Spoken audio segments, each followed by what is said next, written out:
Yo, so before we get started, I gotta let y'all know that there's gonna be some very sensitive topics to be discussed. I tried to censor as many trigger words out, but essentially I just turned on the camera, started riffing, got the idea, went on for, a couple hours damn near. So with that in mind, leave me the hell alone about my fucked up mustache that was unshaved. Leave me alone about my need a retwist, about my skinny chest, and whatever the fuck else you want to troll me about. Fuck you. So with that said, we're gonna go ahead and hop into the video. Oh, and by the way, important, this is definitely not advised for children. This is an adult conversation. So if you're a child watching this, you better get your ass out of here. I'm gonna tell. Now we rise. Anytime somebody come and speak out against the oppressors, they always either kill them or kill their image with lies or try to kill their message and silence their voice. Let him who has eyes see clearly. Yo. So I haven't been on camera in quite some time. I haven't addressed my audience, so I kind of got a little urge or inkling to do something a little bit different today. So what I'm gonna do is I'm actually gonna react to a video, like YouTuber shit, right? However, this video is going to be a recording of a phone call between a specific individual and his wife. This specific individual is incarcerated currently. And as we proceed through, I'll go ahead and address why I'm doing this phone call. But I believe, if you've been rocking with me for any period of time, you'll kind of understand. Now, just to set a bit of context, there is certain esoteric things, there's certain beliefs, there's certain, say, mythological and religious concepts that are interlaced with this, spirituality concepts as well. So, as far as that goes, take it with a grain of salt. What I would really recommend you do if you're actually sitting here and watching this video and you looking to understand why I'm listening to this person's transmission, really just try to set that aside and just objectively listen to the vibration of the person. I don't know about you, but for me personally, I spend quite a bit of time consuming audio. I have been for quite some time, and I'm pretty fucking good at detecting if someone is lying, especially by their voice. So just keep that in mind. Just kind of put that context in mind, and we're gonna hop into it. So this individual was, and I watched this happen basically in real time. This individual is a very large influencer. They're alternative influencer. They're not mainstream whatsoever. They speak to largely Black, Latino audiences, but they do have white people, Indian, Asian, quite a vast crowd. And they've been working in the community for some time, particularly in Chicago and Atlanta. So this individual, just to kind of lay the facts out, because this is what actually happened. I'll get into my perceptions a little bit later.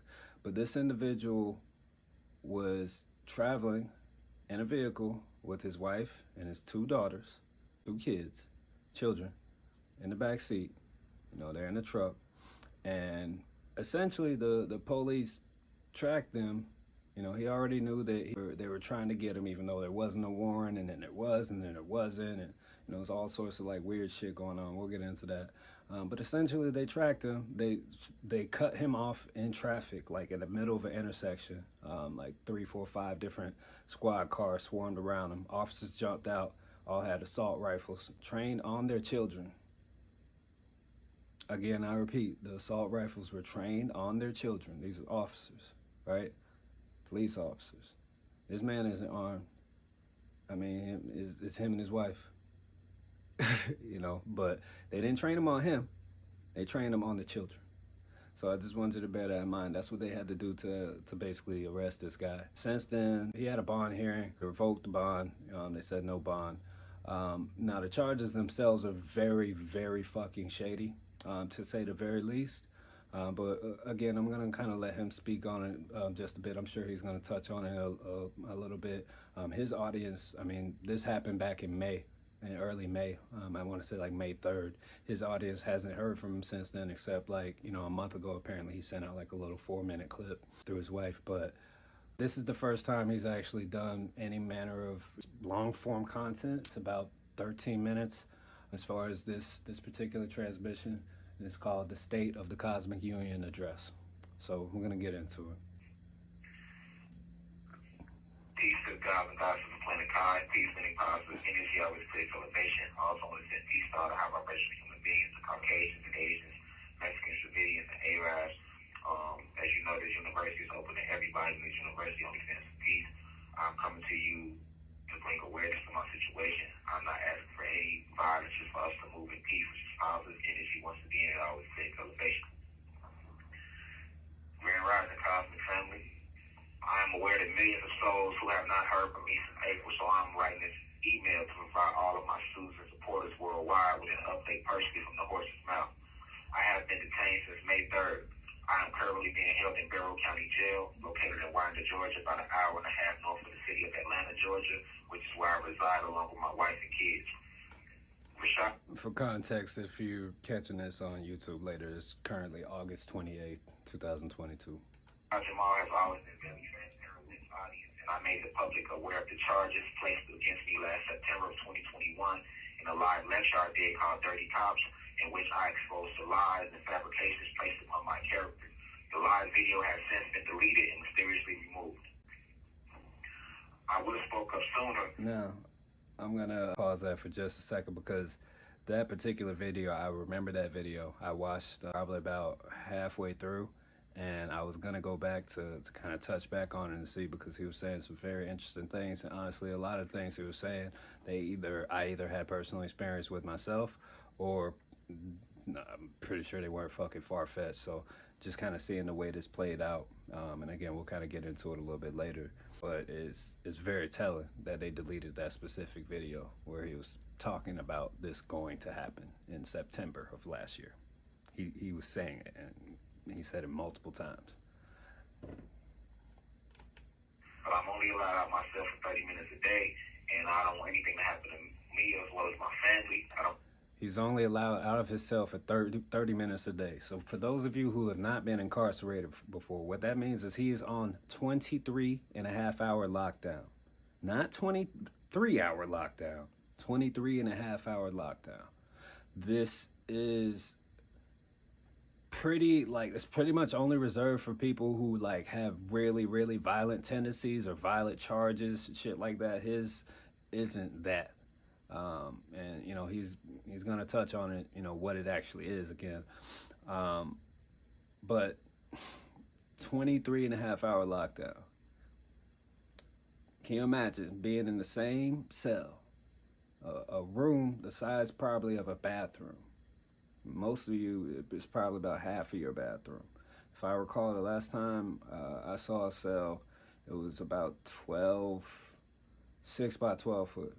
So 6 foot wide, 12 foot long. Oftentimes they'll have you share that bitch with one or two, maybe three other dudes. It's completely absurd. Toilets in there, same place. If you're on lockdown, they're gonna give you your food through the door. So you're shitting, eating, sleeping, all that in the same little box, no fresh air. So it's context. I don't want them to cut our visit, so I haven't spoke out about what's going on and the way I've been mistreated from the bond hearing down to my incarceration. None of us is free from falling in frequency while living in these avatars called bodies down here within this physical realm. The lie Zeus/Satan wants you to believe is that no one is perfect and that we are all born in sin. But this statement is to deceive you into accepting the wicked ways of his kingdom and could be no further from the truth. We descend down into this material realm in complete perfection. But the moment upon our inception or birth, we are injected with nanobot technology and placed under light cold lockdown of this matrix through the miseducation of social programming, the promotion of sex, violence, and drugs in movies and music, the poison of our minds through news outlets, and the destruction of our temples, bodies through modern-day medicines, and the list goes on. With that being said, I have made many mistakes in this lifetime since my reincarnation as I seek to ascend back to the state of perfection from which I came. I am a God, and all of my people, the Black and Latino people, are gods, and we were made in the image of our Creator. Therefore, I am an extension of her/them, and I am the creator and destroyer of my reality. So I take full responsibility for all events I have experienced during this lifetime, for this is what we call shadow work in the spiritual realm. but I have never and will never harm an innocent child or disrespect the source of all creation, which is the Anunnaki goddesses, aka the Black/Latino woman. This is nothing more than... So, now that he's touched on that a bit, and you've kind of got an idea of his vibration, some of you listening probably even know who he is. This man was charged with essentially charges on a minor. So to give a little bit of detail, and again, he was on live video while a lot of this happened. So I mean, a lot of it's pretty irrefutable as far as his defense. But you know, you never know. There's always other things. But let's just touch on the story a bit. So before his current wife, he was with his child's mother. Child's mother was, I mean, she was ballistic. She wasn't a good woman. I mean, a lot of people even commented on this, and you can see it in his old clips if you find them online. She'll be like screaming at him in the background, just telling him he'll never be shit. You know, just being a very nasty person. So, you know, of course they broke off. They went their separate ways. He moved to Atlanta, and, you know, then he started going up from there. The things he was invested in and involved in, and started to bear fruit. So, you know, he started getting more involved with the community. He started a record label, and then started promoting his artists and, you know, pushing their music, and dropped the album himself, and, you know, just really started building on these communities, particularly in the online presence. If you come from Instagram, or if you come from YouTube, or you spend a lot of time there, you would probably already know that this gentleman is, I mean, he's well respected in this particular space. Now, what his child's mother basically accused him of, and just give a bit of context to take it back a little bit. Basically, he went to pick up his son from her, and, you know, they did what they had to do as far as co-parenting, and then he went to leave. Now, mind you, he broke her off some bread, all that type of shit. But it's essentially like there's something that she wanted him to do. I can't recall exactly, and, you know, I apologize. I'll try to, like, you know, pull it up and put it in the description or something if it's that relevant. But she wanted him to do something. I remember it being, like, it went over my radar, so it was something that was very trivial. But essentially, because he chose not to do that, and it was something like, you know, something that wouldn't have been good for him type shit. Like, you know, she wanted him just... She was just being a nasty, nasty woman. And because he didn't want to, and he left, and, you know, he lives about 4, 5, 6 hours away. And, you know, while he's driving his kid home, she picks up the phone, calls the police, and said that he kidnapped him. Meanwhile, he was just on live video at her house, and, you know, had the exchange. So there's thousands of people that actually saw this particular exchange when he picked her up, you know, picked the son up, you know, the exchange with her, all that type of stuff. For whatever reason, she was being vindictive. She said that. Basically, the police went to investigate it at that time. They realized, oh, this is actually his kid. So, you know, that's not what happened. As they investigate, blah, blah, blah, essentially she starts, and again, this is from the video that was taken down, but I do recall him saying that she was talking to the police, to the investigators at some point, and this is like well after the fact. This is like after the charges were, you know, there was no charges. This is like after the paperwork was already done on it. But they basically called her at another time, or she called them, and just started spilling stuff, just started making up stuff, essentially. She was like, oh yeah, I think he touched my daughter. I have another child. I think he touched her. And, you know, so there's this whole dialogue back and forth. So essentially they utilized that, and they built up some kind of case on hearsay, as far as that goes, and pressed child charges on him for, I mean, there's no timetable on the event. Like, there's no, like, it's really sketchy. There was something about that there was something else about that stuck out to me, though. It's fucked up, man. So,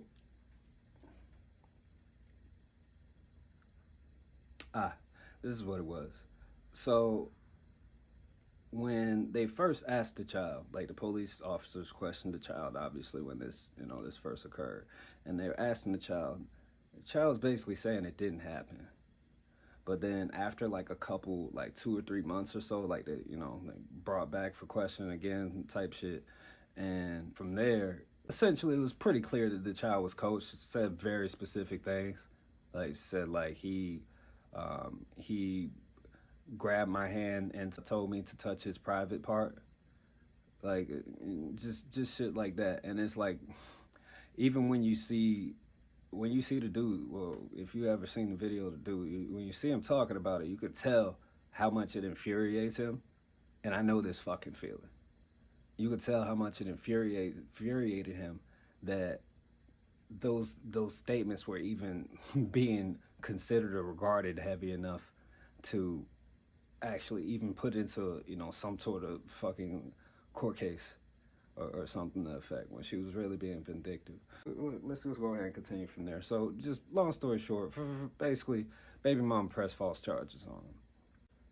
This is where it gets a bit tricky because, it's a matter of children, so I get it. And this is why this shit is able to happen when it comes to these type of situations. Whether the person is right or wrong, whether the person did it or not. This is why this gets tricky, and the people who do this know this. If a child's involved, people's emotions are going to brew up to the point, especially when it comes to something like this, people's emotions are going to brew up to the point where they are not necessarily going to put reason before it.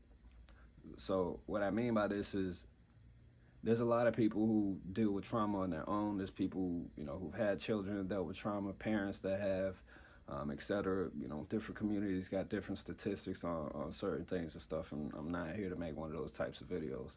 But my point is probably the most sensitive topic and the easiest way to get someone's public reputation completely destroyed, is to say that they do things to children. So, mind you, in the meantime, for years, for quite some time after and before, there's videos of them all over the community with whole families. I'm small, head towards something way bigger. We need to boycott the whole November too. You know what I'm saying? We need to boycott transportation certain days boycott the food, meaning we don't buy shit, we don't spend no money with them at all. You feel me? It's a lot of ways to take the system down, strategically. You know what I'm saying? We gotta move strategically. It ain't about us just moving rambunctiously, but moving strategically. And absolutely fine. And, adults with their kids out there at his meetings and his events, and, he's teaching the kids and all that type of stuff. Not one other person has said anything like that. In fact, people were really up in arms about the shit. Because, again, his audience followed him very closely. He was on live stream. A lot of these people knew that she was lying because they had been watching her lie for years, essentially, along his come up. So, that I just wanted to touch on that for a little bit. That does kind of again strike a bit of a nerve with me, because it puts a man in probably the worst position, but brother's working through it, so let's continue. And a scandal, a propaganda campaign, debauchery, modern day COINTELPRO being used to tarnish my name in an attempt to destroy my image and legacy, to turn not just my people but all people against me, so that they no longer accept my message. For we all know there is no worse title than to be labeled. Speaking of message, what is my message? What does divine insight really stand for? My message is clear. I was sent back to this planet to enlighten and inform and increase the frequency of the planet, and to help rid this planet of its parasitical invaders. I am one of the original 23 scientists, the 119th soul ever created, spiritual assassin, warrior for righteousness, protector of modern Isfet, guardian of the gods. I came back to unite the gods with the humans, and then unite the two with nature. For we are to love the animals and nature just as we love ourselves. Divine unity is the only way. Does this sound like a man who would disrespect life? Did you hear what he just said? People who say these things, people who write these things and think things like this are the exact antithesis of child. The oppressors seek to label me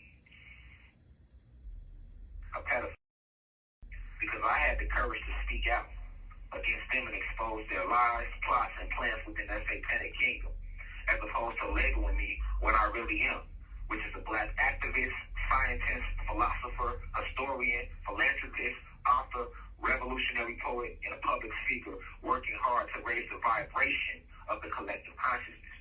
Moreover, I am not some radical or rambunctious pedophile, but I am a free thinker and a freedom fighter who speaks out against all forms of oppression, including white supremacy, police brutality, gun violence, black-on-black crime, the race war which puts the blacks versus the whites, sexism and the degradation of women / goddess. Pause real quick. Notice he started with the police brutality. He said and called out a few things that are very key, and which will go over a lot of people's heads, but not many people speak on these things. Black on black crime, he said. And he also said he fights against the race divide, meaning the entire concept that white and black people have to fight with each other. He literally, and I've seen, because I kind of watched this content from, quite afar for a bit, because I was just kind of noticing, what the market was doing. I'm a marketer. I like to watch just to kind of see how things are flowing. And I noticed that quite a bit of the posts and the things that, like the TikTok clips and shit like that of him that would be most controversial or, get censored the most would be when he's speaking out against these things. He's speaking out against, because this is the thing. Those that create organizations called Shade Lives Matter, and then start to try to push legislation behind that front, and collecting all these ridiculous sums of money and donations from all these different people, playing with their emotions and shit. These type of organizations, they're gonna highlight the police brutality part because that's what drives the fear, but they're not gonna talk about a black man that's trying to step against black crime. They don't want that. Obviously, you can hear he's a brother too. Not my brother, but black. They don't want to hear that. They don't want to hear that.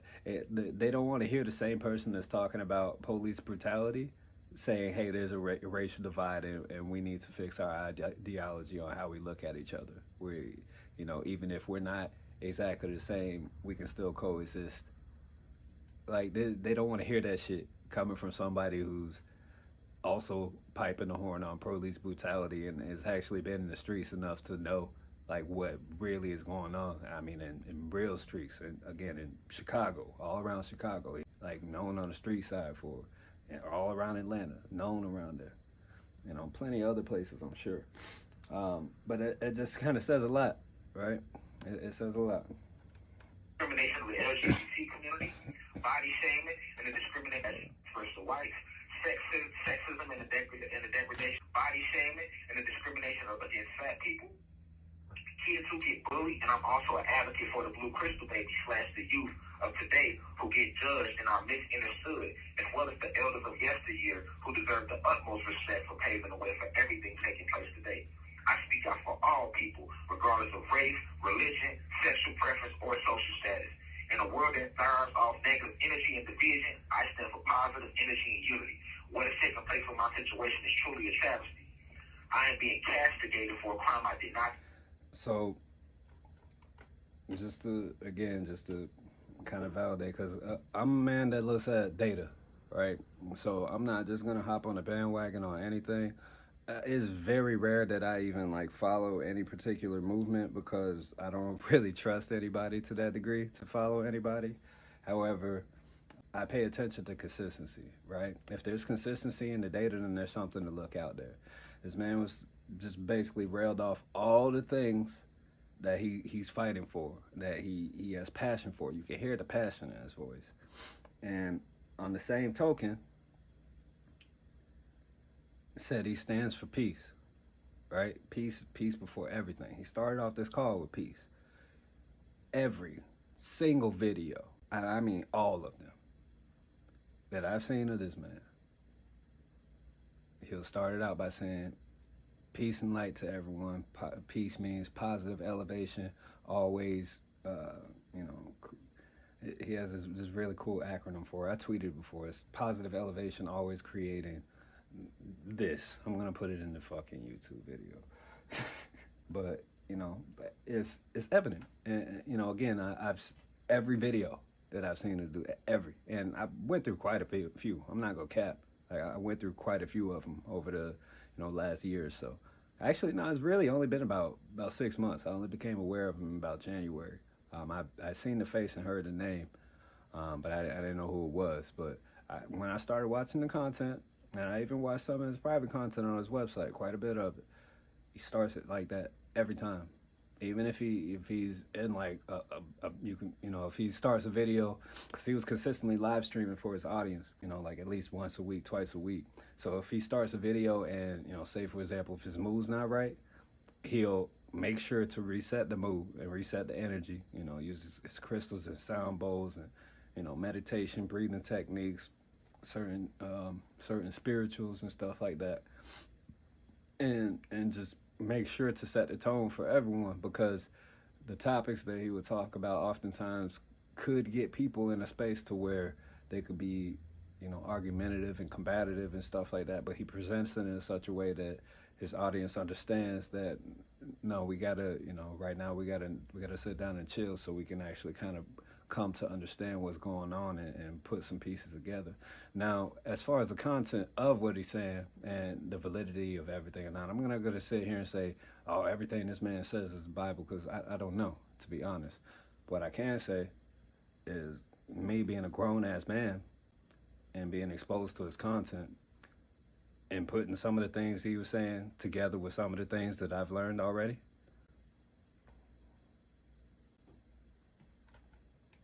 Place for my situation is truly a travesty. I keep on that will take. Did you hear that shit? Be a travesty. I am being castigated for a crime I did not commit. I've had correctional officers tell me that if I use my social media platform to bring attention to what's going on, that they will take away my phone calls and visitation rights, which is only where I'm able to check on my wife and kids who need me dearly. I thought we had the First Amendment right. By saying that I can't bring attention to what's going on, you're So I want to touch on that real quick. See, you mentioned First Amendment right. Now, I had an experience myself when I was incarcerated. When I was incarcerated, essentially there's a situation that happened. A friend of mine who's no longer here, he's since departed. Long live SKILO. But basically it's like some similar shit, right? Like the officers, it was very clear to everyone in there that there was a specific officer that was bullying him. This officer had bullied him before. In another place. SKILO had heart issues, right? He literally had a pacer in his heart. And this officer basically just created a situation to kick him out of the tent and put him in a box, put him in isolation. I was furious. The entire time I was in the tent, from the time that I come in there, SKILO was right next to me in the bunk next to me. So we developed quite a strong bond. We made music together. I still have his songs right over there. I have about 30 songs that he wrote. Hooks, all types of melodies. I can still hear his voice when if I look at her, if I think about him. I can hear him singing them. And his melodies were out of this world. And he just started when that guy put him in the box the last time. He had just started making music in there, in isolation. And then he gets moved into the tent. Me and him meet, we had some other homies around and stuff that, had we're able to build a solid little unit in there, let's say. And so, again, I was very not happy about this. I rallied, maybe like 20, 25 other prisoners to filing complaints in their complaint system. And that shit went all the way up to the warden, because my complaint was stupid articulate.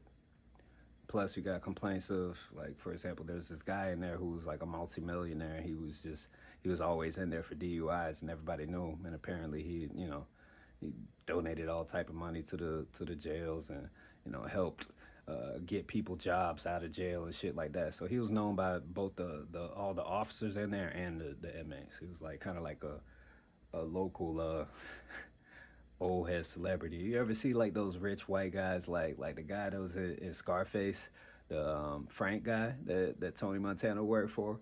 He's literally like him. It was kind of hilarious, but he was like, not a bitch though. You know, he was about it. He was about it. He was literally in there for getting drunk and getting into a bar fight. The dude was like almost fucking 80. Anyway, had people like him, you know, who actually have real weight with the media and such things around here, and local politicians. Me, people all across, and I'm talking about like not just people on our side, because they would keep you isolated. You know, they would keep half the people on one side of the tent, half on the other side. It's maybe like a kind of like a pill shape, like a capsule. Half the people over here, half over here. The guard station's in the middle.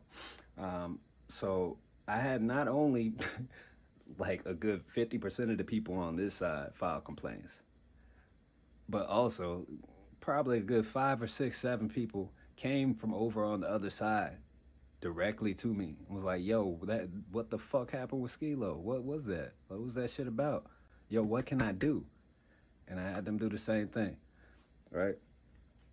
Gave him a script and everything. So I got snatched out of my bunk at about 1:45 in the morning that particular night. So it was only like 5 or 6 hours after this. So I know the shit went straight to the warden, because I ended up pulled into the office with the warden's lieutenant, which is the number 2 to the warden. And in there with the lieutenant, which is a black woman, big mean looking black woman. She got this Indian guy next to her. You know, obviously he's an officer as well. I don't know what the fuck their ranks are, but he was like the next in line to her. But this guy's a trained criminal psychologist with, you know, 10 years in the degree and 20 years experience and all this shit that he told me. So as I'm, you know,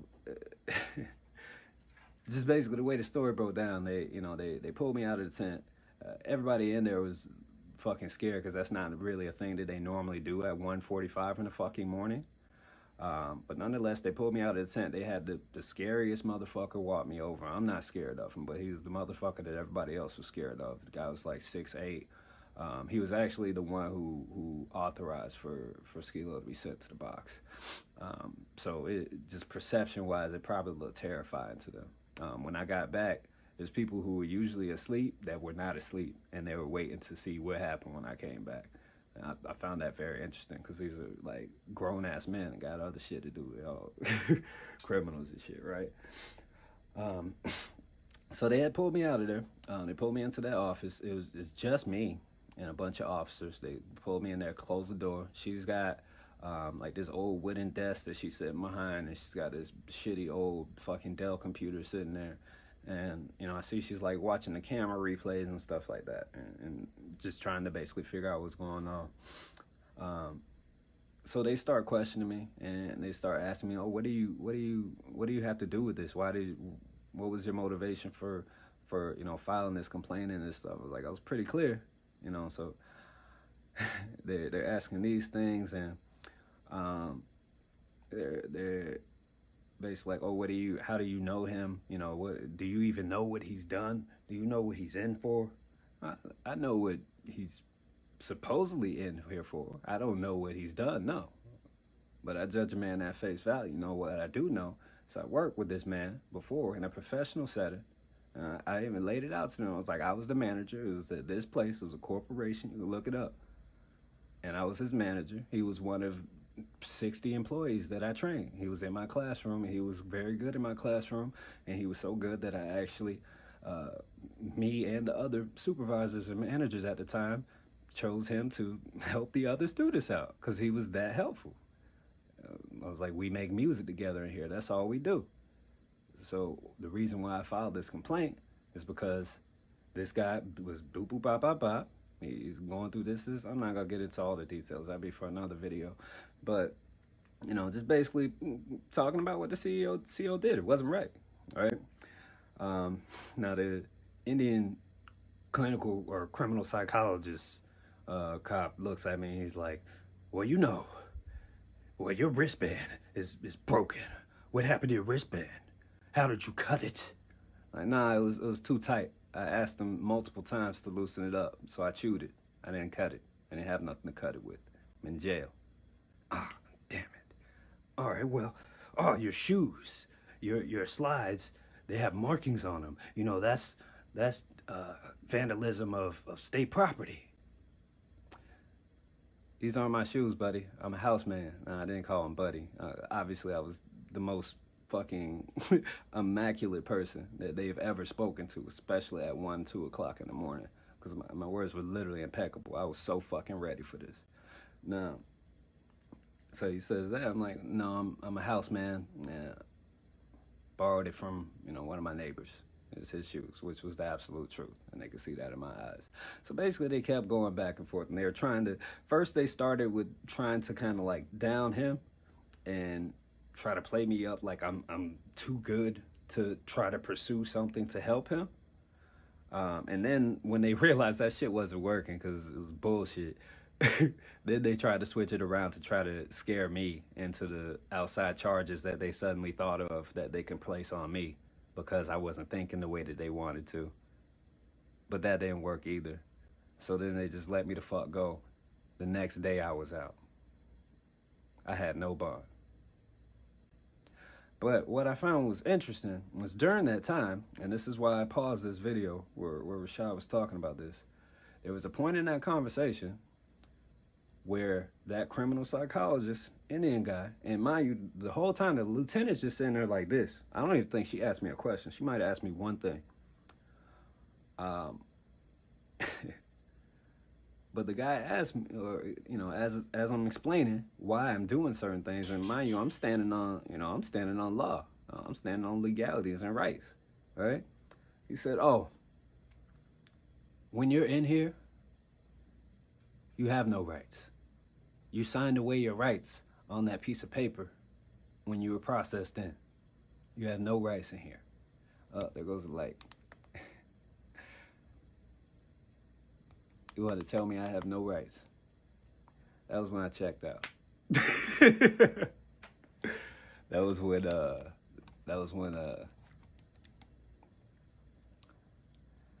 I knew that he wasn't shit. I knew that nothing they were saying held any kind of weight or validity. So it really astonishes me that all the way across in another state and a whole nother facility, a whole different officer with a whole different upbringing, from a whole different training program, told Rashad Jamal the same thing: you don't have rights.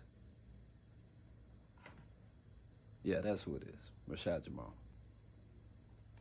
Actually, able to check on my wife and kids who need me dearly. I thought we had a First Amendment right.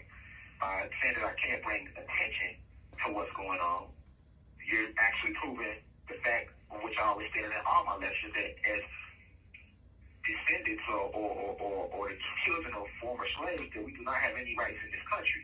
I'm not asking for anybody to attack the jail or to attack the judge or the DA. I'm not asking for anybody to do any of that. I am simply bringing attention to what's going on with a black activist who does righteous things in the community. But when you're that big, and this is why they're so fucking scared. You can see their fear in this. When you're that big, they cannot let you speak. They can't let you speak under circumstances like that, because there's a million different ways that they could be exposed. They are so fucking vulnerable. Anybody who's up to any kind of evil, even if you're sitting here, whether it's over some fucking program where you're hacking the iPhone, because I know that shit's been out there, that ain't going nowhere. Or if you're watching this afterwards and you're trying to determine what's this guy up to. He watches a lot of strange videos. I saw Rashad Jamal and Andrew Tate in his watch history. The fuck you doing in my watch history? Told that I would end up like Sandra Bland if I go public, which is the black activist who was found hung in her cell in Texas. This is also what took me so long to write this letter. I have paid almost $100K in legal fees trying to prove my innocence. I even had 2 lawyers turn on me. One word, Jim. $100,000 in less than 3 months. They've drained out of him. Griggs, who I trusted because he is the president of the Georgia NAACP, sold me into slavery because he did not present any of our evidence at my bond hearing, including over 100 people showing up on my behalf and over 1,000 character witness letters, as well as hundreds of YouTube clips showing my character, of which he did not call but only 2 witnesses, my mom and wife to the stand, which he did not prep, nor did he play any YouTube clips or read a single recommendation letter. So just for some context, again, I watched this play out in real time. They hired a lawyer right off the bat. This lawyer told them, hey, if you want some help, if you want this to work out, and I know this because it was the first thing his wife said to his audience, after she announced it. It was the first thing his wife said. She said, the lawyer essentially was like, hey, if you want to get him out of here and you want to get a bond, we'll go ahead and establish the bond hearing, get together some character reference letters, right? Get some people. He probably said like 10 or 12 because that's what they expect for some normal person or some shit like that. They brought a fucking 1,000. There was like 2, 3, 4,000 more people already in queue sending them shit. It got to the point where they got so many character letters, she had to announce to his audience that please stop sending them. We have enough now. However, when his lawyer was representing this man in court in the bond hearing, he didn't even bring those up. So it's kind of like, I don't know, maybe sent her on like a fool's errand, but didn't realize that, oh shit, they really did go get this. I didn't think she would be able to keep it together and get this shit. Wow, this is the real deal. And just fucked it off. Scared. I had recommendation letters coming from politicians. None of these were read. I trusted him because I thought he was a black activist like myself, but I see I was wrong. The other lawyer, Ted Johnson, was paid $30,000 cash and was paid in full October 1st, 2021, but did not make an entry on my case until May 19, 2022. He did no work at all. He withdrew. By May 19, 2022, his bond hearing was already gone. On my case until May 19, 2022. He did no work at all. He withdrew from my case July 15, 2022, with no refund. At least Gerald Griggs' office did set up court dates and bond hearings on my behalf. The only thing I didn't like about Mr. Griggs is that he didn't fight hard for me at the bond hearing, which made me like a straight radical to the judge. But Mr. Johnson, however, did nothing. So basically, he sold $30,000 cash away from me and my family. Nevertheless, I wish them both the best in life. I am not able to go to the law library and work on my case because Barrow County does not have one, and I would like to work on my case. People send me legal books in, but the jail when his particular jail, if you ain't here, does not have a law library, meaning they don't have books that inmates can even research to protect or defend themselves. That's like standard. Not even allow me to get them. This is the first jail I've been in where I can't have legal books. Moreover, the state is trying to rush my case to trial, and I'm still scrambling to put my legal team together. On top of that, the mother of my child who lied and put this false case on me is now saying that Zaza White, a child I took care of for 2 years, is now not my son. Meanwhile, he already has a paternity test. You see this shit? Like, it don't even make sense. He literally has the fucking DNA test and all that shit. They already did this. I don't even understand how they're able to push shit like this. I'm being slandered across social media. Other so-called leaders in the community, except for a few, other than Rod Hayes and Spiritual Soul, Isis Wisdom, Black Magic 363. I appreciate all of guys and goddesses. Other than that, most of the leaders don't have anything to say about it because they want to see my demise. And the evil vindictive woman, how about y'all ask her, why did she allow her oldest daughter to be caught in sex trafficking in 2018? And why has she been put under investigation with defects twice? The alleged victim in this case, she was put under defects investigation for beating her in 2018. How about y'all ask for that? How about y'all ask her how she's 40 plus years old, still living on Section 8? How about y'all ask her how... You see what I'm saying? These bum bitches. And I can't even... I can't even get mad at dude. And mind you, at the same time, we do have to take full accountability for this because we as the men determine and dictate the direction of the relationship.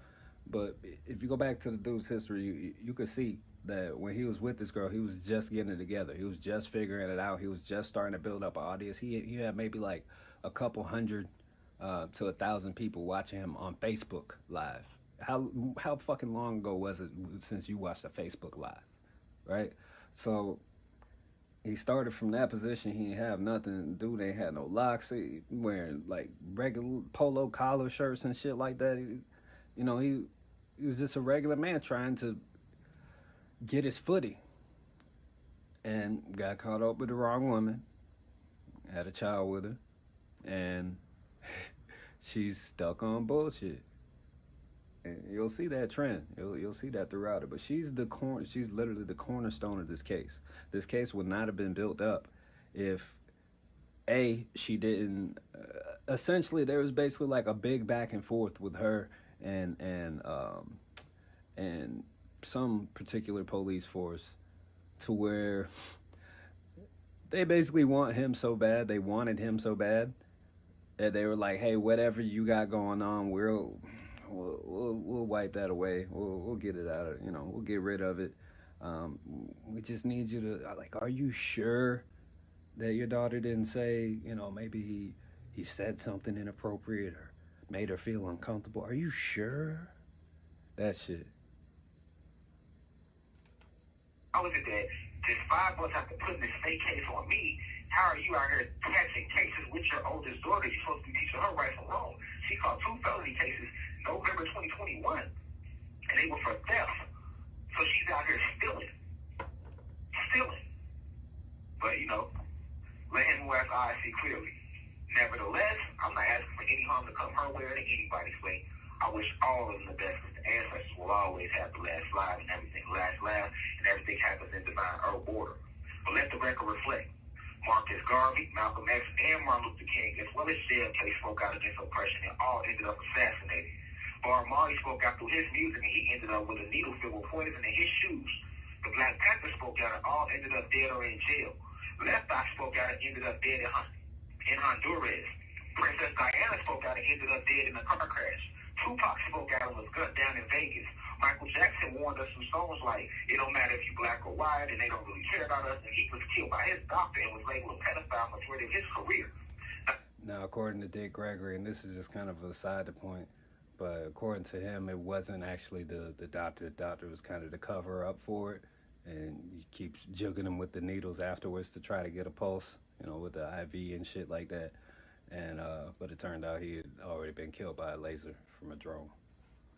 So Dr. Sebi spoke out about curing AIDS naturally and was jailed in New York. Nipsey Hussle tried to keep up Sebi work, and he was gunned down in L.A. Nick Cannon tried to pick up where Nipsey Hussle left off, and he lost his whole show. Cat Williams spoke out through his comedy, and he was labeled a crackhead and arrested the next 5 years over 20 times. Kanye spoke out and was placed under MK Ultra. Cosby tried to buy NBC and was later accused of raping over 50. Real quick before we get to Cosby, do y'all, I saw just a reference back to it, but y'all remember that time Kanye tweeted, everybody knows the movie Get Out is about me?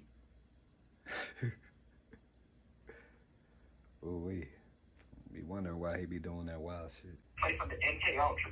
Cosby tried to buy NBC and was later accused of raping over 50 women. Kobe Bryant spoke out and put a lawsuit against him. Notice the timetable of that. Cosby tried to buy NBC and then afterwards was accused of raping 50 women. Now, we're at a point now where people aren't saying that much about that case. All the people who were really, really loud about that shit, since he got released, they haven't said anything. They haven't said, why did they let him out? He should still be in jail. None of that shit. Because Cosby won that case. Now, whether he did what he did back in the day, that's, at this point, I mean, that's between him and God and whoever may have been involved. But I think it kind of says a lot, the timing of those events. Because, okay, if he had been doing that all this time, what was the event? What was the turning point that would cause 50 women all of a sudden to come together and share their story at the same time of their experiences with them? What would motivate that? What would incentivize that? It's a little beside the point, but I do know for a fact that before Andrew Tate got canceled, like within the week or two before that, as you know, he's going at it with all these little fat ass bitch ass YouTubers and shit. At least, and he counted at least 20 girls that he had been with before had been contacted, offered money to lie that he had done something to him. And they all said no.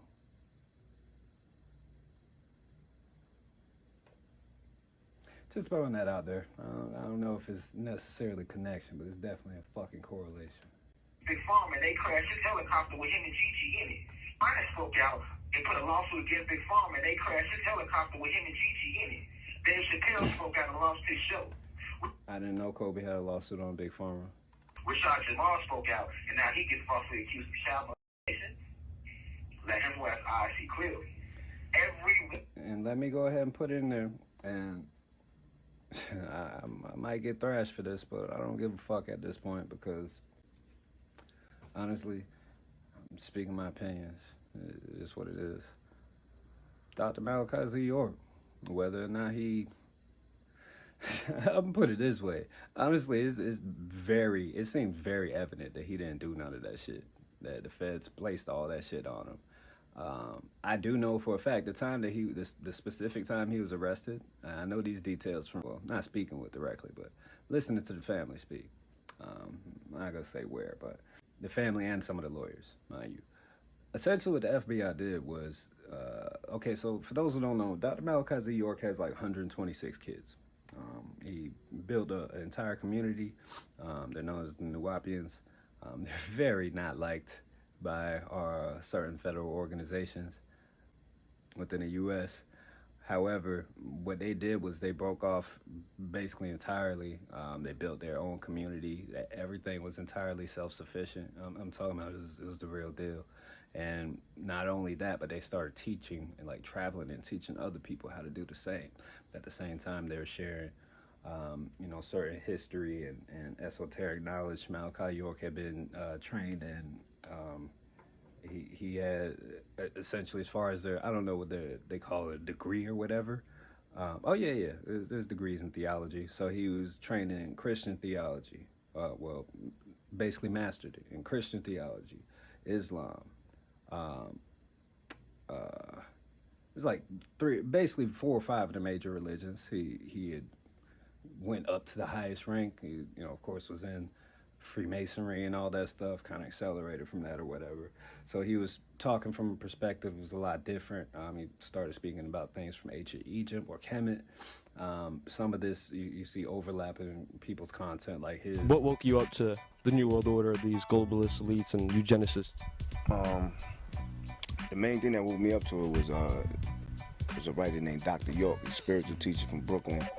He had a whole community over in Bushwick, on Bushwick Avenue, called the Answer Allah community. They were like real heavy into like just studying the origins of religions, of cultures, politics, of the origins of everything. And that's how you really get to the bottom of things, when you study the origins of it. So that's what I learned reading his books, and it all came from him.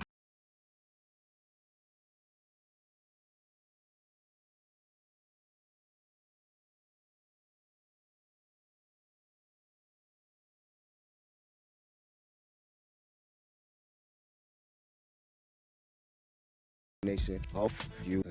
There's other people as well. Now, again, that kind of stuff is a bit, it's kind of subjective whether or not that plays a role into why people like him and people like Rashad Jamal just suddenly get these cases with children. So again, with Malachi York, he had about 126 kids.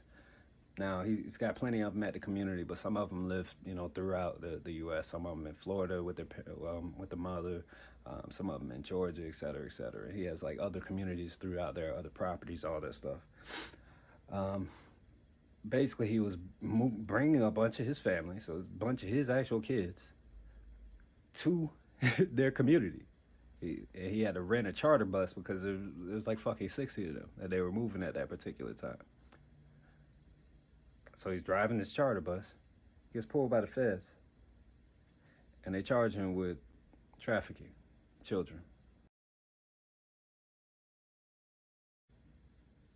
That's why Dr. Malachi Z. York's been in prison for 30 years. He's on, I believe, 24-hour lockdown. He's in, I think he's in either the same or a similar institution as Larry Hoover. And, You know, like a bunch of the old Black Panthers and stuff like that are still incarcerated to this day, political prisoners. He was put in the same place as them, basically. Like, I think it was like 11 levels under the jail and like really fucked up shit. 30 years, right? And this man was building his community, literally, and teaching other people how to do it. But they found some child charges. They just suddenly found that this guy was trafficking children, his own children, to his own property. 30 years, he's still in there. One who stands up against oppression either gets killed falsely in prison or they kill their image. I'm just bringing awareness to what's going on with my situation. And I'm just speaking honest facts like I always do, the esoteric truth. If you're going to interview the mother of my child, or you're going to believe anything she's saying, how about you look into her background? See what she's doing to help the community, help the people, or better yet, help the kids in her house. It's a good one. Running all type of dicks in and out that house. I'll put it this way, because she doesn't pop up in too many videos, but oftentimes she'll be in the background when he's teaching his lessons to his community. There's been a couple times that she's taught that late, but you can tell she's a very loving, very passionate woman. She's very motherly. She's all about the family and the kids. She keeps the household together for him. She loves him dearly. She literally would ride or die for him. Like, she literally said she was ready to go that day if it weren't for the fact that the police trained their assault rifles on their little girls in the back seat. She said we would have both been ready to go if it weren't for our kids being there. And you could tell from, she didn't just say that, she was shouting it. You could tell from the passion of it, she was ready. She was ready to do whatever is necessary for a man because she believes in him that much. This is someone that lives with him day in and day out. Their kids go to school, come back home. You'll see the kids coming in, their backpacks coming in from school while he's teaching. He's sitting in there in the kitchen. You got some homework? All right, go on, get you something to drink, get you something to eat. He's a real man. As far as that goes. And help the people, or better yet, help the kids in her house. Running all type of dicks in and out that house around my alleged son, who now all of a sudden, after the case is put on me, he isn't my son. I would like for the district attorney, who I don't have an issue with, but he should turn around and put the case on her. You charging the wrong person. But hey, this will come with the territory when you stand for what's right. I shouldn't have to sit here. I only get out myself 30 minutes a day. I haven't violated any of the jail rules. If I don't get a video visit, I'm not getting out. They won't let me have a cellmate at all. That's solitary confinement. Wow, no cellmate. You cellmate. have people in this jail who actually commit violations, and they go to the hole, and they go right back into population. Right.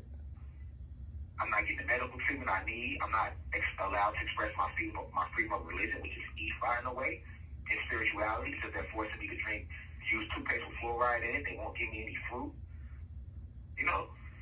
But I'm going to tell you something about that. Again, this is from my own personal experience. And this is something that I saw from everybody that was in there. That toothpaste will fuck you up. I don't care if that shit said Colgate on it, whatever the fuck. Even if you got what niggas in jail call the good toothpaste that costs like $4 for the little fucking trial thing. Those... I'll put it this way. Within 2 weeks, even brushing my teeth 2-3 times a day, my gums were bleeding. All of my gums. Daily, this shit was happening. Until I found a way to fucking floss. You bitches. But you're technically not supposed to have that in jail, so I didn't have floss. But, it was to the degree where that shit was so bad where literally since then, since I've got out and gained control and found alternatives, I have not used fluoride toothpaste since then. Because that shit fucked my mouth up that bad. So that and the fact that they're not giving them fruit, which is things that are essential. I already know the shit that they put through in their slop, cornbreads with whatever the fuck other ingredients in there and all these weird meats and special detergent for the fucking clothes, all that shit. I see clearly. U.S. Marshal pulled guns on me and my kids. My bond was denied and I was called a cult leader. I'm not a cult leader. I stand for righteousness. We just merely give YouTube every Sunday. We give lectures every Sunday on YouTube and I have a website. There's nothing to code about that. But T.D. Jakes and Joel Osteen, they have millions of people in their congregation too, and they're not labeled cult leaders. Oh, let me get it, because they're teaching Christianity. So because I'm teaching about spirituality, I'm labeled a cult leader. But Joel Osteen, who has millions in his congregation, is not labeled a cult leader. Or how about these Catholic priests who get charged with boys and they actually do it? This is a hearsay case. No physical evidence backs up anything in this case. Hearsay. But these Catholic priests, they actually get charged with little boys. They actually sign DNA and everything. And guess what? They don't sit at home without a bond. They back in the pulpit the next Sunday. Or how about Deshaun Watson?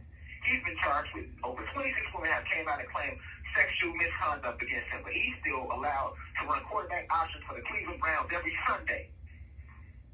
But peace to the gods and goddesses of Planet High. Peace to all the high vibration human beings. And if y'all never hear from me again, or if my video visits are taken, or they don't allow me to see my wife and kids, then y'all know that everything I said was true. Because right now I should have the right of freedom of speech to speak my mind.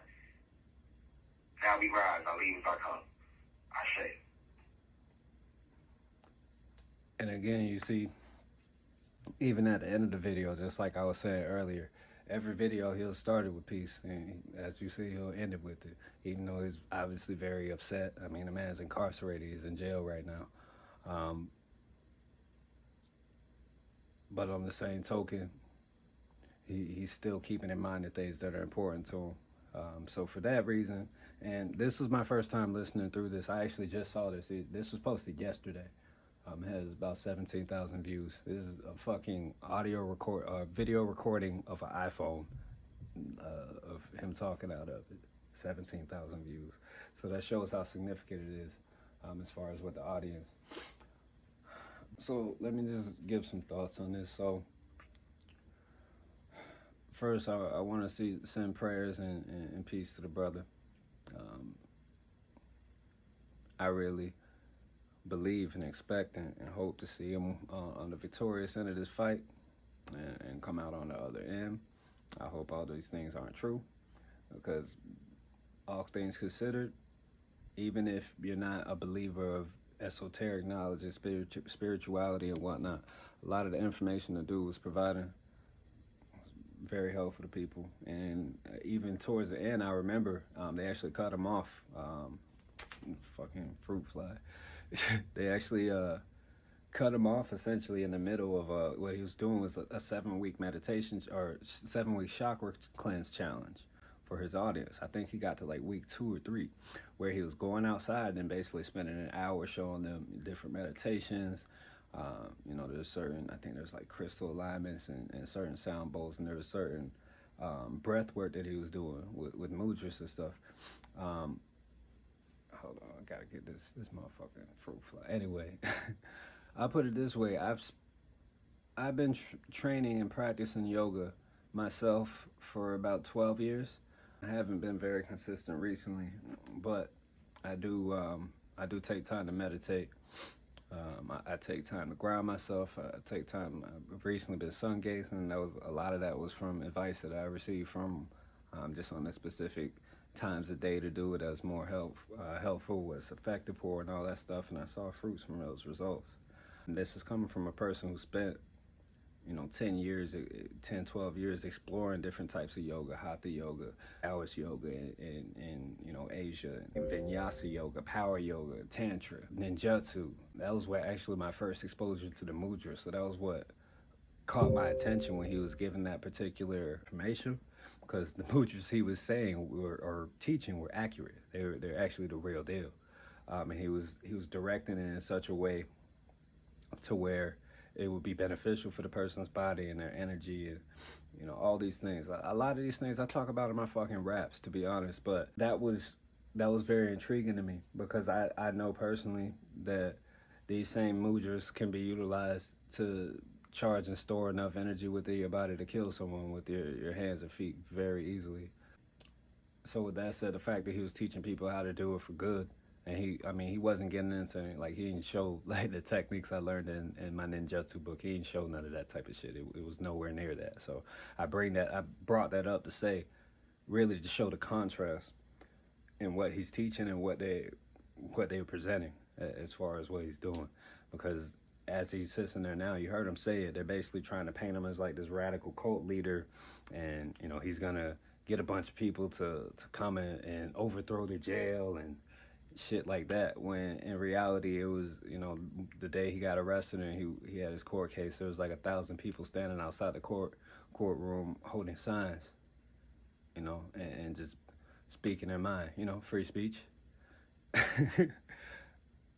But, and this is with him incarcerated. This is like, this is the position where typically, like, if you got an organization, you got the whole old adage, cut off the head, the snake will die, right? They essentially cut the head from the body, but the body was still responding sensibly. It was really something to see. So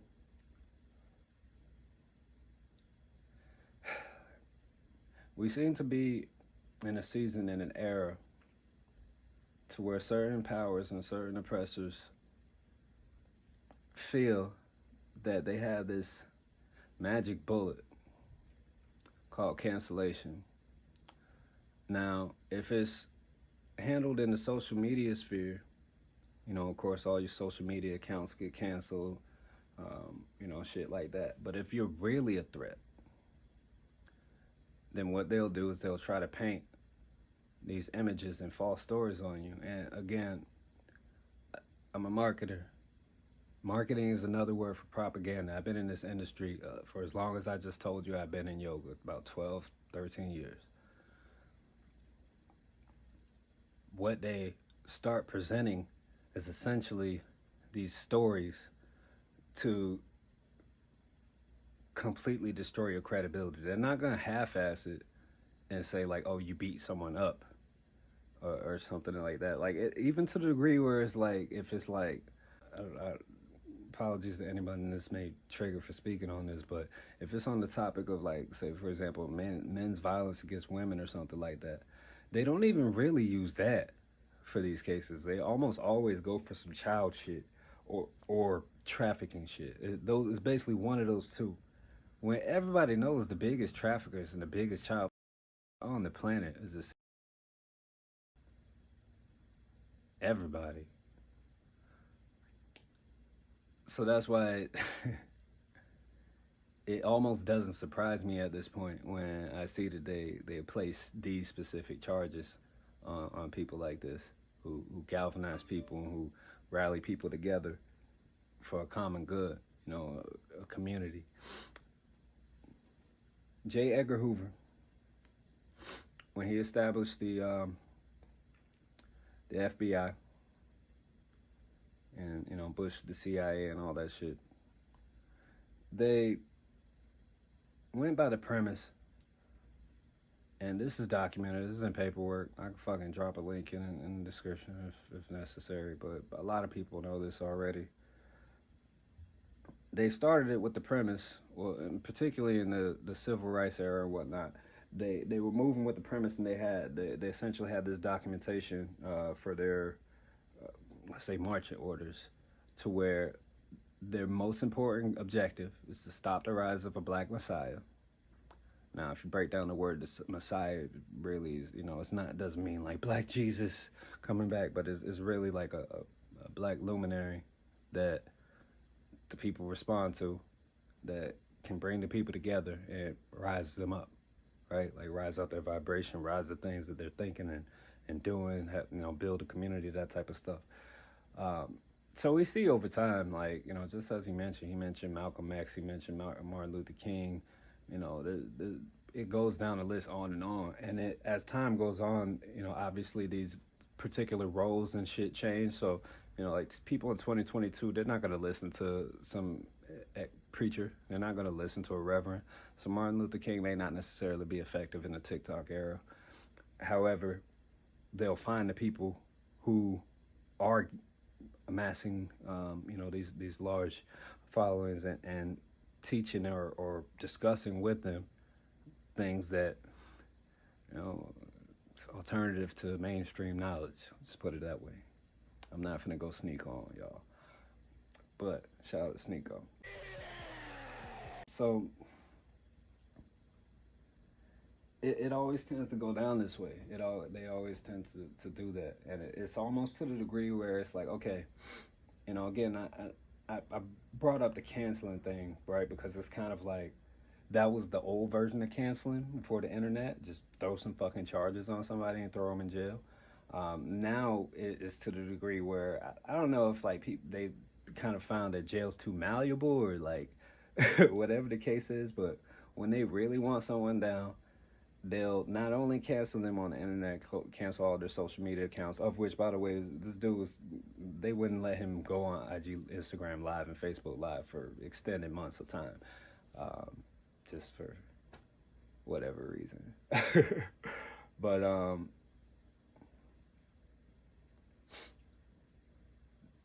so the levels to it, they'll go from, all right, the social media accounts, to then they'll go at your website, if you have your own website, to where you're selling products or, you know, a course or some services or something like that. They'll take that down, smack your domain name, smack your hosting, right? So now or if you got a payment process, you got some type of shop attached to it, they'll fucking, it better not be Stripe. Put it that way, your ass get tated. So that's exactly what they did. But I want to tell you something that's actually kind of scary about this banning. It all came so hard and so fast that I don't know if they all just follow each other. I don't know if they're all influenced by each other. I don't know if there's someone above them all. I don't know. But when they go to cancel you, ladies and gentlemen, you lose your Facebook, then your Instagram, then your Gmail, then your Discord, then your website hosting, then your domain name, like then your payment processor, then your bank. Then like it's just like in real time, you're watching your phone and apps just exploding. Boom, boom, boom. It's crazy. I don't want to go conspiracy theorist. I'm just telling people what I've been through. It's really crazy. And if they'll do it to me for saying women can't park a car, which was a joke, sorry world, then they'll do it to basically anybody. And you have to be prepared for that. Basically Facebook, Instagram, YouTube, all their heads got together with Stripe as well. They all in the same crew, same clique. And they just decided at the same time they were going to fucking cancel the dude's accounts.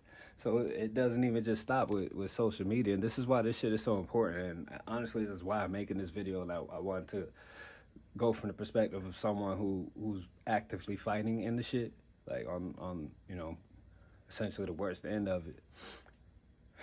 They'll go at your social, they didn't go at your website, your money, your properties.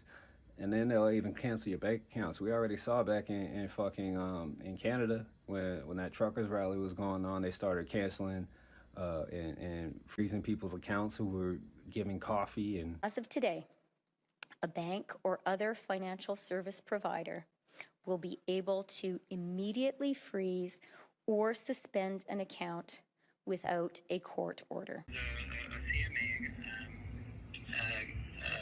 under the Measures Act, they required financial institutions to suspend financial services for accounts with large crowdfunding going through towards the protests.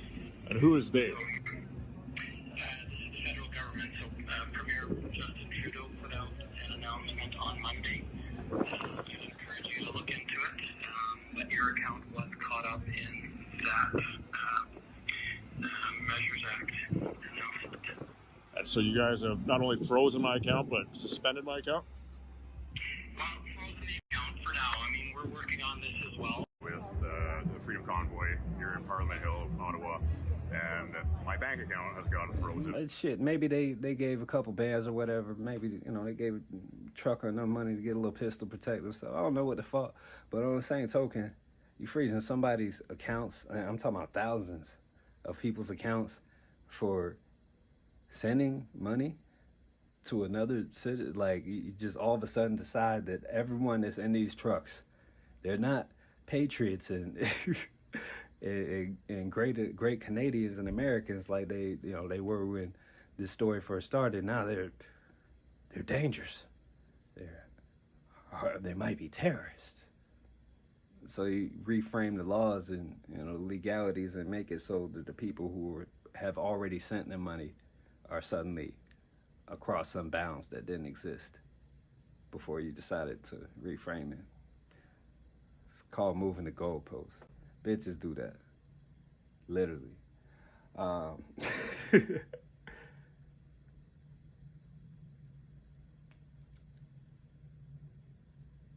What we have to understand is those who are at the helm of these platforms and have the back-end administrative keys and the ability to go back in and just pull up some back-end intranet, not internet, intranet, meaning only within their system, within their organization, that can put in a search of your username and show all your DMs side by side from each platform connected to your phone, and go through your iMessages and go into your iCloud, delete photos out of it. Yeah, I've seen that too. And just all these things, like all this ridiculous shit, particularly when something comes out that they do not want to discuss or have on the news. We've seen time and time again, especially over the last 2 years, from this fucking nonsense, we've seen lies spilled out en masse, like blaring about certain things. This is out here. You're gonna get hurt by this fucking invisible common cold that suddenly somehow supercharged. It's gonna kill everybody, even though it doesn't kill anybody. And the doctors are, anyway. We hear this, we see this. I remember even around that time, this is probably around the time where I realized that it was really nonsense. I was saying to my ex at the time, I was saying, yo, did you notice how just not too long ago, everybody was just everywhere you turn, it was just, and now all of a sudden it's just everywhere, air and out. And I looked at her and I was like, they're trying to kill us with that. That's not it. We're not gonna go that way. We see what's going on, right?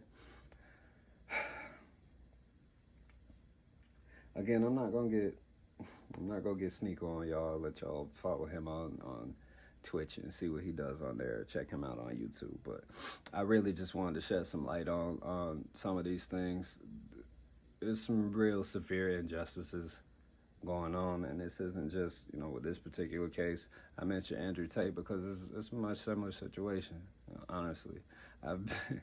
And for anybody who wants to come at me with he's a misogynist, he hates women, he beats women, he's a sex trafficker, all that shit, please bring me the smoke, because I have so much fucking data on this. I will make you look like a fucking retard. I'm talking about, I got videos of the girls. I done seen the video of the girl that they said, the video of the girl that they're leaning on as far as this sex traffic allegation. We'll go ahead and hop into this real quick. I wasn't gonna do this, but we'll do it, since I know what the fuck I'm talking about with this. Literally the girl so the Tates had, and you can find a million videos of them explaining this, even though a lot of them have been deleted, but not for long. The Tates had a party at their mansion, as they often do, invited, girls over, as they often do. There's girls that were, they're DM'd, girls that DM'd them. One of them came over to the mansion. Meanwhile, mind you, she lives in the U.S. She has a boyfriend. She comes over to Romania, gets flown out, and she's fucking with one of them. And her boyfriend finds out. He pulls up one of the Tate's Instagram stories, sees his girlfriend in their house. He's like, what the fuck are you doing? Why are you at the Tate's in Romania? We live in the U.S. I thought you loved me. And she responds to him, oh, no, I don't want to be here. I'm trying to leave, but they won't let me go. I got to go, bye. And she shuts her phone off. Stops responding to the dude, right? Meanwhile, she's going around the party, la-di-da-da-da, having fun. This guy is fucking super simp over here. The wool all the way over his eyes. Calls the U.S. Embassy. He basically pushes it up the line so hard, simping for this hoe that ain't give a fuck about him and was literally in another country fucking on another man, that he calls the U.S. Embassy in Romania and tells them, my girlfriend has been kidnapped by these men. I know who it is. It's by him. It's by Tate. He did it. So, obviously, something like that they have to take seriously. When it crosses lines like that, it has to go into the hands of Interpol. That's a whole nother story. We'll talk about them later. Those motherfuckers were started by Nazis. But anyway, and that's also where all the training techniques come from, where they kill niggas in the street and choke niggas out and shit. That's Interpol training. Anyway, they're basically like the top of the police organization boss kind of internationally, as we can see in cases like this. So they get involved. They make sure the Romanian police come in, the Romanian SWAT. I mean, it's real motherfuckers. They ready to roll. They show up at the house, and you can see all this in the camera footage from the Tate's house. They ready to roll, but essentially they were respectful about it. They talked to him with it. Basically, he already had all the camera footage in there, so they didn't even really have to like leave the mansion to really know like what happened or what's what. But they asked him if it was okay if they checked the camera footage to verify what he was saying about the fact that she was here voluntarily. And they go in there and check it, right? Of course, they tell him stay over on that way while they investigate. They come back out, and they're like, oh, it's really strange. This girl that called the police, well, we see her, but she's going outside accepting a pizza order. Pizza. I hope not. And bless you if you have and you're still on Earth. But have you ever heard of anyone who's been kidnapped and ordered a pizza at the same time, like while actively being kidnapped, and accept the pizza at the delivery, accept the pizza at the address of the kidnappers? Like, you called the pizza place, gave them the address of the kidnappers, meaning you know the address, meaning you know the... It's just ludicrous. So, needless to say, that shit got dropped. By the time they got to the police station, they were witnesses, signing statements that the shit didn't happen. Dude didn't get charged. There was no sex trafficking. There's not one other incident that anyone can speak of specifically involving any other specific female that indicates that man is a sex trafficker. Not one. Every single one get debunked. Not only that, now we're having this massive swarm of videos from women that he's been with before saying how good of a dude he is and how he would never do that shit. I'm talking about long form. Some of them going in making, like, some of them actually have big presences and shit. Yeah, he was fucking with models and stuff. So he's a verified check marks on Instagram. You know, models 2, 3, 4 million followers. And this chick on YouTube, she's gorgeous, and she's got 60,000 followers on her YouTube channel from, building up her vlog for so long. And they're sitting down for 5, 10, 15 minutes, or they're making these TikTok length clips and explaining this and basically saying it. And it's of their own volition. So obviously, I'm sure, some of them, as things start to kind of brew up, they may have reached out to one or two or whatever the case is, but you could see from the timetable that it started coming out and when these things were happening, it was organic. There were women that really had met with him. Either they had an interview with him, or maybe they dated him in the past or whatever, and they all had nice things to say about it. The shit was congruent as a motherfucker. And I'm gonna put it this way, as a player, if you're a player and you're dealing with multiple women over the span of, whatever length of years, if they all say the same thing about you, it's true. I'm gonna repeat this, because this goes for either side of the coin. If you're a player, or if you anything, and you're dealing with multiple women over the span of whatever many years, if they all saying the same thing about you, it's true. Because as tricky as women may be for some people, their intuition typically doesn't lie, particularly if they're centered and they have good grounding under their feet. They're secure, all that stuff. And he wasn't dealing with no bum bitches. He's dealing with women who are already, they're making millions, hundreds of thousands of dollars, that type of thing. Already have their own life. They're already able to travel around, all that type of shit. So it wasn't like he had some leverage he had to throw on him. Like, it gets to the point. And a lot of people, like, I've seen people like, oh, he paid these chicks. Well, no, because the chicks were already multimillionaires. And if you know anything about chicks that are multimillionaires, they don't need your money. Like, after they get it, especially to a certain point, they're not gonna do some extravagant. Like, if you meet a chick and she got $20 million in the bank and she got a real nice house, she got nice cars, all that type of shit, and she just got cash sitting in the bank, you're not gonna offer her $1 million to lie on her friend for you. It's not gonna work. You're not gonna, you know what I'm saying? So, like, I just look at these situations and I see all the pieces at play and see how things move. I see the timetable of how things move, and I'll notice certain similarities, and it is very striking to me how I watched this specific situation play out with Rashad Jamal in real time as he literally forecasted and explained it and continued to, he was really demonstrating his genuine self. You could tell he genuinely loved his son. You could tell he genuinely is kept away from his son by this woman, and all the things that he deals with that. I know that very intimately. If you know me, you know why. But there's certain things that can't be faked, and there's certain things that can.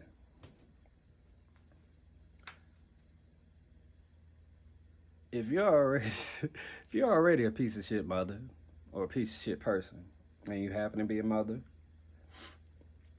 and you have a child that's with you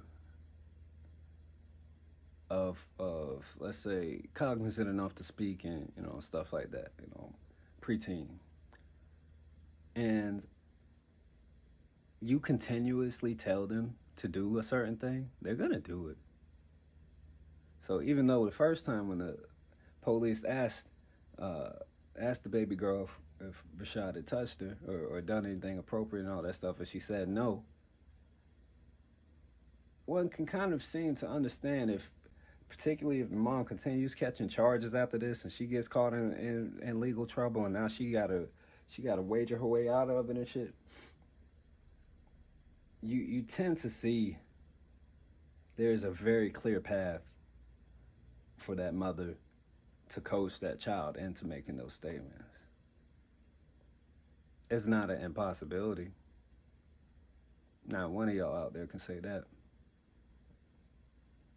And I can be on my furthest conspiracy hinge and come all the way from the edge of the cliff, the conspiracy cliff, and come back into the center of Earth and say that shit will stand true. It's not an impossibility.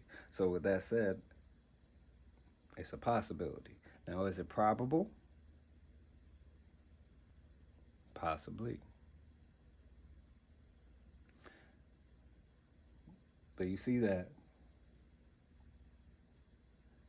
And then you see the vindictiveness of I don't know, like fucking YouTube influencers and shit that have, had weight from being around the platform for 15, 20 years, and now they old and fat and pieces of shit, and they push bullshit agendas and stuff like that, scare tactics and retardation to their audience, and just shitting on other people, spending literally all their time doing that and just broadcasting that. Obviously, somebody like that's gonna get pissed at Andrew Tate. Especially if Andrew Tate says something about his fat ass or his bitch ass. They're gonna get triggered. So they're gonna use everything in their power, and you can see it. I watched this progression as well. I saw from when Ethan Klein first started mentioning Andrew Tate to where he finally got Andrew's attention. Andrew wasn't paying attention to him. He had plenty of other things to be doing, clearly. But when it got pushed to a certain point, he was like, nah, fuck this fat fuck. Boop, boop, bop, bop, bop. Honestly, Tate's audience started going at Ethan first. And then literally the dude said on his podcast, I don't just want to see him canceled from the internet. I want to cancel his life. Andrew Tate ain't thinking that about you. He wasn't over there. He wasn't even worried about you. Why you want to cancel his life? Because he's winning? Because it embarrasses you?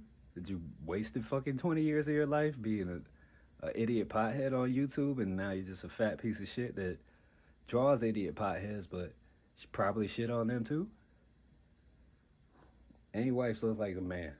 Anyway, these dudes, like these people, and I'm not saying it's him. There's one dude who stepped out to the forefront. He's like, yeah, I'm the reason why they did it. The point is, there was definitely some matter of influence, and I'm sure there's some big pussy ass collective of influencers from certain platforms got together, and they were like, hey, we got to execute these campaigns. We already got all these bots and shit to build our programs. Let's start some spam bots to start a change.org petition to remove Andrew Tate from social media. But oops, he's already been removed, and it's 3 days later, and it's still sending out the fucking petition. Uh-oh. Y'all forgot to turn the bots off. I saw that yesterday. It's literally bot accounts. Bot accounts sending out that petition that started this way. Go back to a lot of the bullshit comments that got blown up on Twitter and such things. You go back and check the profile. Profile was either just created or it was clearly a robot because it had nothing else going on. And then suddenly you got these very, very targeted things with all these trigger words embedded within it that amass enough attention to where you could take this to other people and certain media organizations that are just dying, just thirsting for something like this because they need some views. Man, The Guardian, ain't nobody going to your website. I bet you that was the biggest traffic day they had in their fucking entire existence when they released that first article. And then you continue to see it happen back to back. Not just like different people attacking with different articles, mind you. It's literally like I caught two different websites. One of them was CNET. I'll go ahead and say their name because fuck them. And there's this other like completely random knockoff news site. They posted the same fucking article, word for word. That's my bar. Shit. He copied my whole fucking flow. That gets me through the phone. He copied my whole fucking flow. Word for word, bar for bar. Google won't even allow that. Google would choose one site over the other if you do that. That's like SEO 101. They fixed that shit 10 years ago. Word for word. Again, I work in marketing. The definition of marketing, another word for marketing, is propaganda. That's what we're living in. That's what we see. So, if anyone is watching this, I know we went through some very interesting topics, went down a rabbit hole. You probably didn't expect Andrew Tate to pop up in this video. I sure didn't, but he did because it was relevant. But I really want you to just understand what's going on here. Maybe oftentimes there may be more than meets the eye when there's certain surges and certain things going on. You heard he mention COINTELPRO, MK Ultra, all these things. That shit's still in effect. Like you can see it. It's very clear. It's clear as day. The new engines for this are Google. Now it's DuckDuckGo because they smashed them, bought them out. Of course, Bing and Yahoo by extension because it's Microsoft and Verizon or whoever the fuck owns Yahoo now. So you got that. You got these social media platforms. We already see what Twitter does. Twitter kicked off a fucking sitting president. We see Facebook and Instagram. They obviously know better. And Mark Zuckerberg had to get his ass on Joe Rogan right after kicking off Tate to talk about their censorship policies. But they strangely didn't mention the name Andrew Tate. Maybe it was because it was on YouTube and they didn't want to fucking trigger some shit that they said with the name Tate to fucking kick it off. But anyway, like, it's to the degree where it's very evident. Like, if you really sit and watch, like, even like shit, I'll go ahead and speak plainly on it now. My YouTube feed had a whole lot of videos telling me how dangerous it was. I'm talking about, like, if I try to pull up and scroll down, I scroll through 3 videos that are from my feed, and I see 20 about the whole section I can't even remove. Now, recently they let you remove that shit after. But they did the same thing with vaccine shit. Just blasting and inundating you with it everywhere. You pull up Twitter, you hit the search button. They got this big box now at the top. This is where you find good information. The safest places, blah, blah, blah, blah. You pull up Instagram, same thing. TikTok, I'm sure is the same. I wasn't really active on there at the time, but all these places, they all run by fucking scumbags, pieces of shit, dick in the booty ass, punk ass bitches. None of them would see anybody in a fucking fight that they're presenting and doing these things to and engineering these circumstances to pour misery throughout people's lives. This shit is whack. This shit is really absurd. So when I saw Zuckerberg on Joe Rogan, it was very interesting to see. Essentially, Joe was very tactful in the way that he was asking his questions, because he will present it in such a way to where it didn't necessarily, like, it wasn't specifically talking about Tate, but he would start talking about, like, for example, the Hunter Biden shit and, FBI, and, how did that interaction between them and Facebook go and shit like that, and how did they decide how to censor stuff? So you can basically extrapolate from it, to use Zuckerberg's word, which he way overuses. He'll use that shit just to sound smart. Use it in a case where it didn't even make sense. You could have just said think, but you can extrapolate from these things exactly how and why they canceled Tate. And you could see in the middle and towards the end of some of these questions, as he's getting his feedback off of Joe, because I'm sure Joe might feel a certain way because he speaks quite a bit on free speech. He's kind of stumbling. I think he was starting to realize, wait, oh fuck, we might have overplayed our hand here. We might have exposed our position. Because now it's very clear that, all right, with it, we're talking about this stuff with Trump and Hunter Biden. Whew, this is safe. Okay, so I can talk about that because that already happened. That's already in the past. But yeah, at that time, the FBI, they came to some of our people and they just let us know that some things, some things may be wrong. There may be some misinformation. And it turned out they were fucking lying. So they made them bury certain information for like 2 weeks to kill the buzz on it. Because people were talking about it because it spilled out already. It's on the news, it's on these other places, but they wouldn't let people share it. And he went through this thing where he was saying how they'll, I forgot what term he used, but when Joe Rogan asked him what that means, he's like, yeah, so it basically just means when you can post it, but it just won't reach as many people. It just reaches a few less, just reaches a few less people. And then Joe Rogan pressed him a little bit, and he's asking him, like, how many, how significant is it? It's like, well, it's significant. And, like, can't see nobody with hands. You can't even talk your way out of this shit.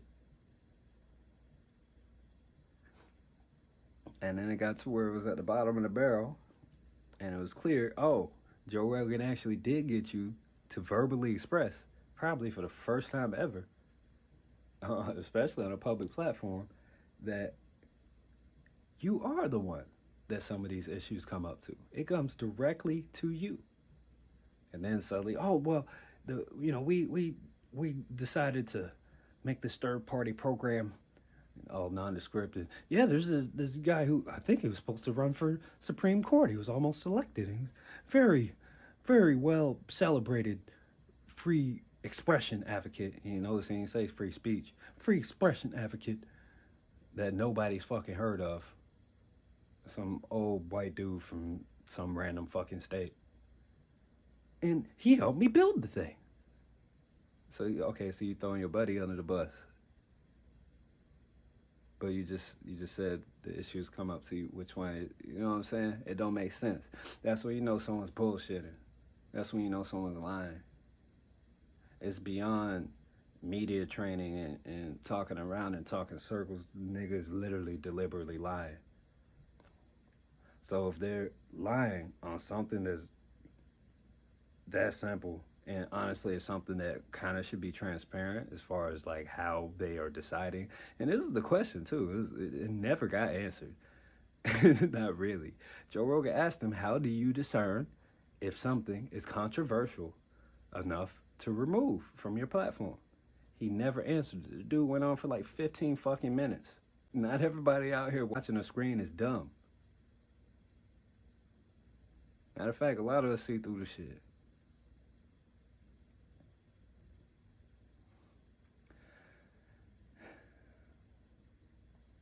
Sad. It's wild. But you know what? This is the time.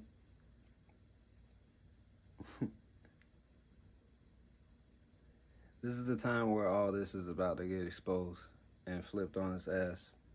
All these clowns are about to get rooted out. They're like weeds. And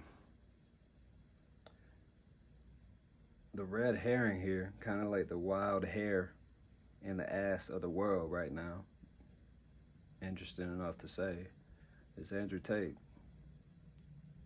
Because even after all this shit, he's still living good, eating good, and niggas out on a yacht right now in Croatia with 30 women on the yacht partying, flying around, traveling at the drop of a hat. And he's on y'all ass. And he exposed the fact that there were very specific executives within Facebook, YouTube, and Twitter that were corroborated. Isn't there a word for that? Conspiracy. Not a conspiracy theory, but actual conspiracy. You know, like people come together to commit a crime or fraud. That, yeah. So now you have this mass exodus to Rumble and GETTR and all these platforms, and they're seeing an energy they've never seen before. They suddenly have a TikTok age audience now. And this is just within the last 2 days, 2-3 days. That dude had almost 140,000 people on his live stream on an alternative platform, meaning 90% of them people, maybe 95 or more, downloaded the fucking app just to go watch him when YouTube banned him the day before, or 2-3 days before, whatever it was. It's over 500,000 now. It's like 600, 700,000 views right now. It's definitely the most watched video on Rumble. Rumble's been out for a couple years since the election, or whenever before that. So, and you kind of look at the dialogue on there, you can see like people are fed up. They're tired of it. And you kind of look at the dialogue on there, you can see like people are fed up. They're tired of it. I tell you what, you post Mark Zuckerberg's face on on GETTR.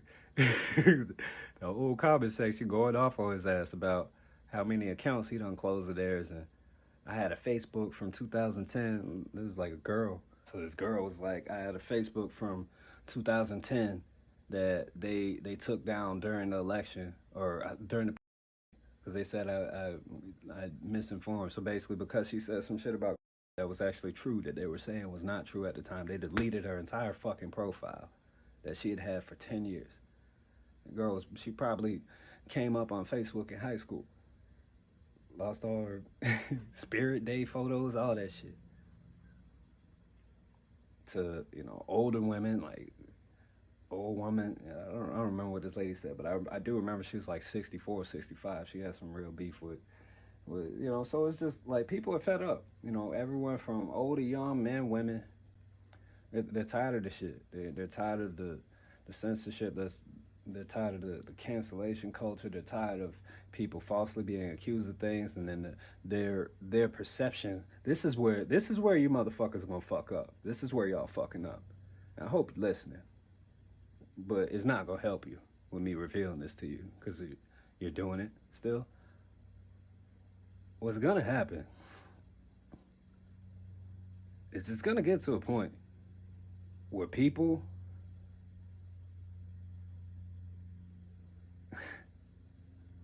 will not tolerate being conned.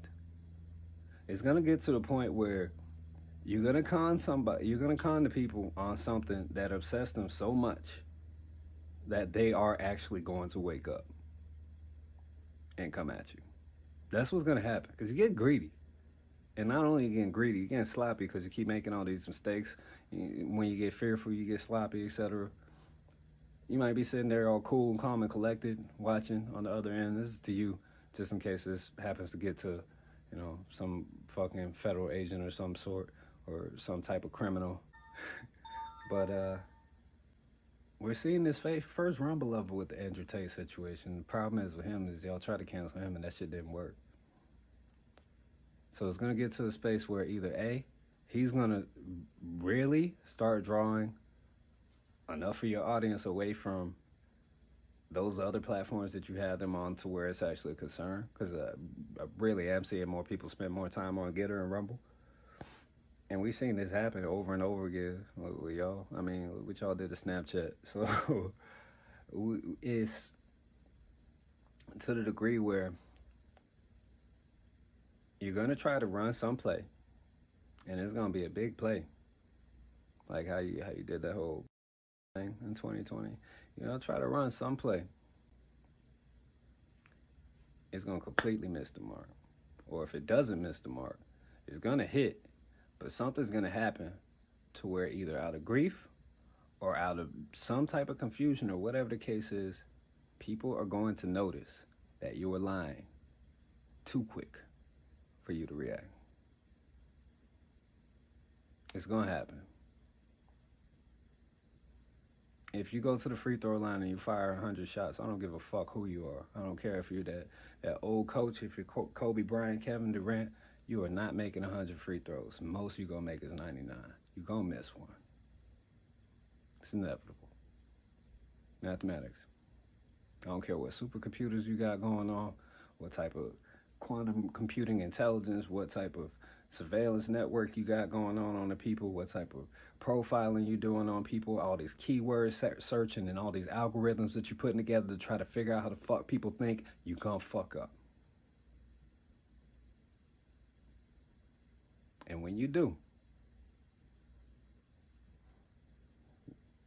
people like Andrew Tate, people like this brother, if you wise enough to let him out, but on the other end, maybe it wouldn't be wise on your part, but it really would be if he didn't do anything and you are making shit up. Shit, even people like Trump, for whatever he has to it for his constituents, they're gonna be on your ass. If that happened all at the same time, can you motherfuckers imagine handling a U.S. election But Tate decides to take over the news cycle again. And he takes TikTok again, because it's not impossible. It's already happening again. And I can say from experience, the 20-some thousand students that were in the affiliate program at Hustlers University, they're not in there no more. So why are people still posting? Because the team got cut down to like 500. And I think they're on other things. I don't even think they're doing TikTok and shit anymore. So why is there still so many TikTok clips coming out of this band in support of them? Oh, this is what I wanted to mention. Speaking of support. So I was talking about the different women that are coming out on behalf of Tate. They're deleting the videos. When these women post their videos, and this is on their account, if other people repost it, whatever the case is, they're literally deleting the videos where the women are saying, no, I've had experience with this man. I'm all the way the fuck over here.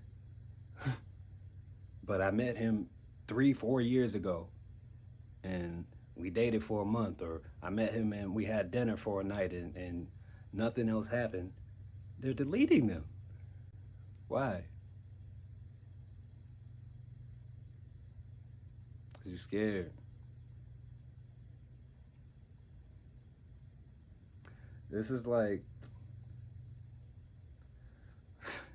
see, I can imagine you motherfuckers that like, especially the type of y'all that sit behind a computer screen with a full suit and tie, watching videos of people like Rashad, Jamal, or Andrew Tate, or people like me that are speaking against certain things or making songs against certain things. I can only imagine what you like in a relationship. You'd be the type of motherfucker that go through your wife's phone and every single message, you should get an alert from the fucking phone company saying your bill due. You thinking she fucking them. Garbage.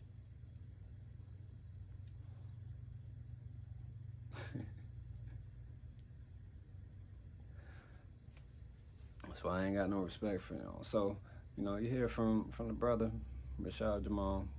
He sends peace, love, and light to everyone. Some people ain't getting no peace from me.